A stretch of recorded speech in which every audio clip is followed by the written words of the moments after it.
Gepleyer Azatlyk Radiosu. Russiýaly kosmonawt kosmosdan Türkmenistana gutlagy berdi. Türkmen medeniýetiniň gutlagda çap eden surat şüpheli. Türkmenistanyň döwlet habar agentliginiň maglumatyna görä Russiýaly kosmonawt Oleg Kononenko älemi ýeňişliginden türkmen halkyna we Türkmenistanyň prezidentine täze ýyl münasibetli gutlagy berdi. Döwlet agentliginiň habar bilen bagly çap eden suratyna kosmonawt halkara kosmos stansiýasyna türkmen baydagy we türkmen prezidentiniň ýazanlygy aýdylýan kitap bilen görkezilýär. Ýöne surat redaktorlary suratdaky baydak bilen kitabyň Kononenko'nyň gapdalyna soňundan goşulanlygyny belleýär. Habarda hödürlenýän suratda kosmonawt Türkmenistan beýik ýüpek ýolunyň ýüregi atly kitaby göterýär. Öňünde älim gämesiniň diwaryna baglanan ýaşyl türkmen baydagy görkezilýär. Milli liderimiz we ähli türkmenistanyňlary täze ýer bilen gutlap, kosmonawt halkara kosmos stansiýasyna Türkmenistanyň baydagyny we döwlet başçylygynyň Türkmenistan beýik ýüpek ýolunyň ýüregi kitabyny goýmagy özi üçin uly hormat saýýanyny aýtdy. Diýip döwlet telewizionynyň alyp bardy saýdýar. Hemde ekranyna Kononenko'nyň kosmosda düşen suraty görkezilýär. 9-njy ýanwarda Azatlyk Radiosu agdalýan suraty seljermek üçin Azat Ýewropa Azatlyk Radiosynyň suratlary boýunça redaktory Lucy Steinsova sala saldy. Ol suratyň üstünde işlenenliginiň görünüp duranlygyny aýtdy. Hemde baydakdaky detaly ünsü çekdi. Suratlaryň kewşirlenenligini ýa-da däldigini seljerýän fotoforensics.com saýty degişli suratyň detallaryny baydagyň we kitabyň üstüne TV-gi bolmadyk goýu renk görkezýär. Sayt baydakly we kitaply kosmonawtyň TDH-da çap edilen suratynyň Adobe Photoshop CS6 programmasyny ulanmak arkaly döredilenligini aýdýar. 9-njy ýanwarda Azatlyk Radiosu Russiýanyň Roskosmos döwlet agentligi bilen telefon arkaly habarlaşyp, Russiýaly kosmonawtyň Türkmenistana uradan täze ýyl gutlagy bilen gyzyklandy. Agentligiň jogapkar wekili goloýdy türkmen resmiýetleriniň özlerinden gutlagy haýyş edip habarlaşanlygyny belledi. 1-nji ýanwarda Türkmenistanyň döwlet telewizionyasy Kononenko'nyň türkmen baydagyny we prezidentiň kitabyny 2018-nji ýylyň 3-nji dekabryna halkara kosmos stansiýasyna ýany bilen alyp gidenligini belledi. Türkmenistan'dan Azatlyk Radiosynyň azathabar.com web saytyna Sayfon 3 proxy ulgama arkaly howpsuz ýagdaýda girip bilersiňiz. Sayfon 3 dowamly özgörýär. Şonuň üçin ony her 2 hepdeden täzelep durmagy unutmaň. Gepleýär Azatlyk Radiosu.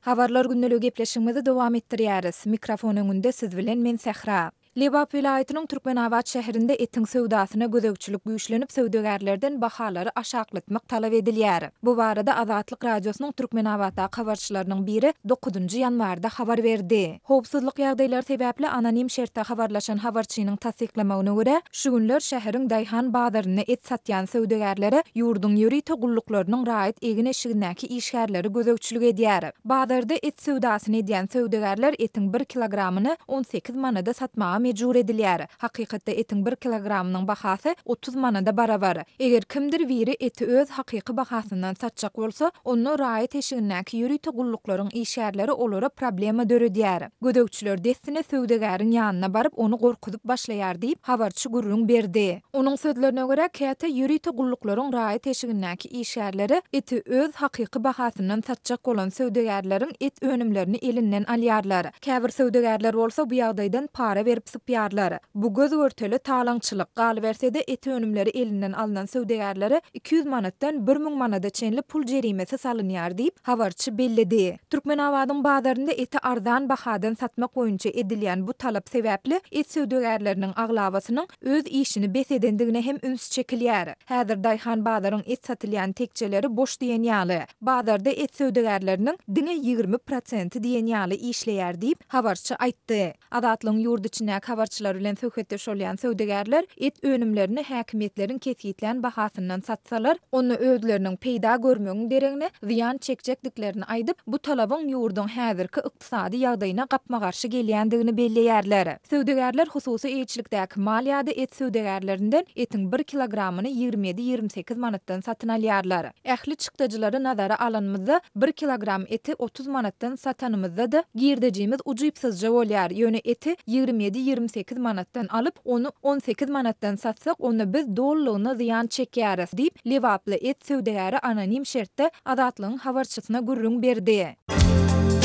Azatlyň Telegram sosial ulgamynyň sahypasyna ýazylaň.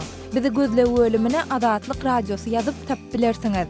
Biz bilen Telegram arkaly goşmak belgisi 420 724 168 983 we goşmak belgisi 420 773 797 383 telefon belgileri bilen habarlaşyň. Biz siziň şahsiýetiňizin gizlin saklanjakdygyna kepilik etýäris. Gepliýär Azatlyk radiosu. Siz habarlar gündeligimizi dinleýärsiňiz. Gepleşigi men Gözel Hudaýberdi we dowam etdirýärin. Türkmenistanyň paýtagtynda ýaşaýyş çaý tölegleriniň täze narhlary köpçülige ma'lum edildi. Soň günlerde Aşgabatyň öý dolandyryş edarelerinde ýerleşdirilen bildirişde ýaşaýyş çaý üçin tölegleriň her bir kvadrat metriniň bahasy 1 manat meçberinde görkezilýär. Ýyladyş kanalizasiýa we suw üçinçilik hyzmatlarynyň bahasy aýratyn görkezilýär.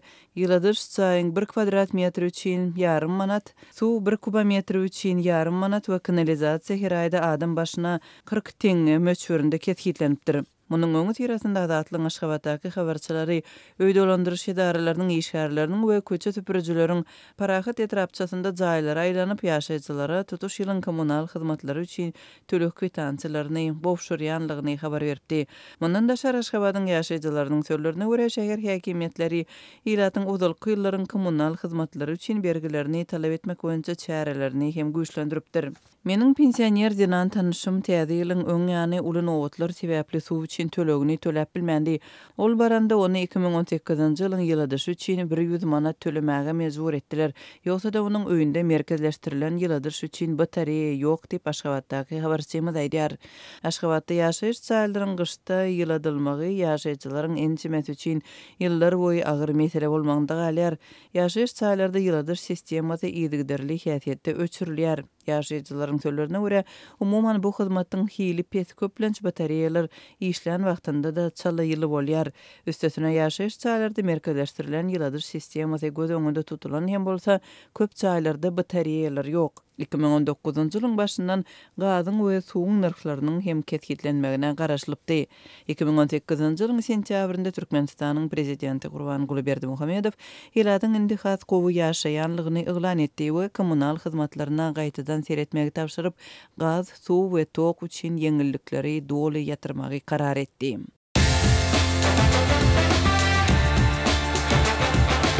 Дорогие радиослушатели, информация радио «Азатлык» теперь доступна и на русском языке. Наш сайт на русском – rus.azatxabar.com.